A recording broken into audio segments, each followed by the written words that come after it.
ভর্তা মানেই কিন্তু নতুন করে কোনো কিছুর স্বাদ খুঁজে নেওয়া। আর আমার কাছে নতুন নতুন ভর্তা ট্রাই করা এবং এই রেসিপিটা বানানো খুবই ভালো লাগে। আর আজকে আমি দেখাবো বরবটি ভর্তা। আমরা মাছে ভাতে বাঙালি হলেও কিন্তু মাছের আড়ালেও আরও অনেক প্রিয় জিনিস আমাদের আছে, আর তার মধ্যে কিন্তু হচ্ছে একটা ভর্তা। আর আজকে আমি ভর্তার তৈরিটা কিভাবে করছি অবশ্যই দেখবেন, সাথে থাকুন। হ্যালো এভরিওয়ান, আসসালামু আলাইকুম। কী অবস্থা সবার? আবারও নতুন একটা ব্লগে সবাইকে স্বাগতম।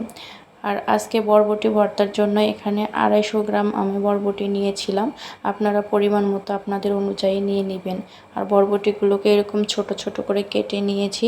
সাথে নিয়ে নিলাম কিছু রসুন কুচি, কিছু পেঁয়াজের পাপড়ি করে নিয়েছি, কিছু কাঁচামরিচ সাথে, আর নিয়েছি 3টা শুকনো মরিচ, মরিচের বোটা সহ নিয়েছি, তাহলে ভাজলে এটা মচমচে থাকবে বেশিক্ষণ। আর চুলায় একটা প্যান বসিয়ে এর মধ্যে অল্প একটু পানি দিয়ে দিচ্ছি, বরবটিগুলো একটু সিদ্ধ করে নিব।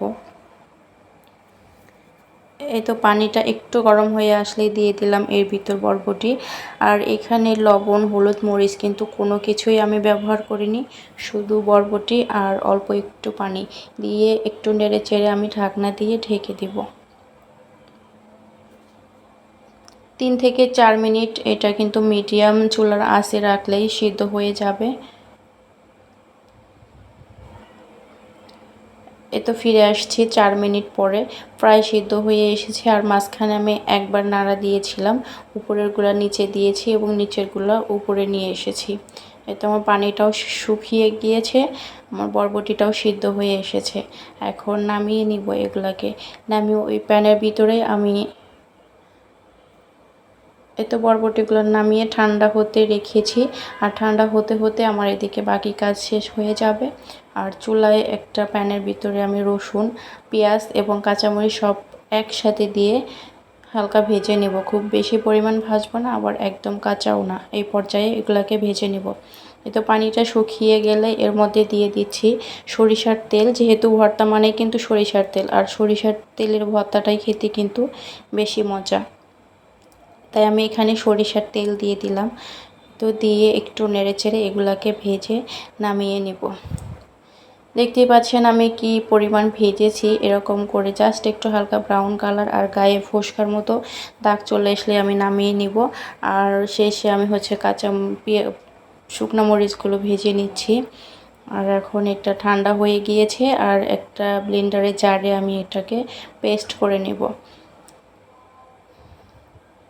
এই তো বরবটি আমি পেস্ট করে নিয়েছি, আর সাথে রসুন, পেঁয়াজ, কাঁচামরিচটাও পেস্ট করে নিয়েছি। শুকনো মরিচটা বাদ রেখেছি, ওইটা আমি পরে এর সাথে অ্যাড করে নেব। আবারও চলে আসলাম চুলায়, আর চুলায় একটা প্যান বসিয়ে দিয়ে বরবটির পেস্টটা একটু তেলের মধ্যে, যে তেলটা আগের ছিল ওই তেলের ভিতরেই আমি দিয়ে দিলাম। দিয়ে একটু নাড়াচাড়া করে নেব। এখানেও আমি কোনো কিছু অ্যাড করব না এর সাথে, শুধু এটা একটু নাড়াচাড়া করে পানিটা একটু শুকিয়ে এটাকে একটু শক্ত করে নেব। আর এরপরে যে আপনারা না চাইলে এটা নাও ভেজে নিতে পারেন, এই অবস্থায় ভর্তা বানাতে পারেন। আমি একটু ভেজে নিচ্ছি এবং একটু শুকনো করে ভর্তা করলে আমার কাছে ভর্তাটা ভালো লাগে। এর মধ্যে একটু হলুদ দিয়েছি, আপনারা চাইলে এই হলুদটা দিতেও পারেন, আবার স্কিপও করতে পারেন। আমি কালারের জন্য জাস্ট একটু হলুদ দিয়েছি। এ তো নামিয়ে নিয়েছি, দেখতেই পাচ্ছেন কি পরিমাণ শক্ত।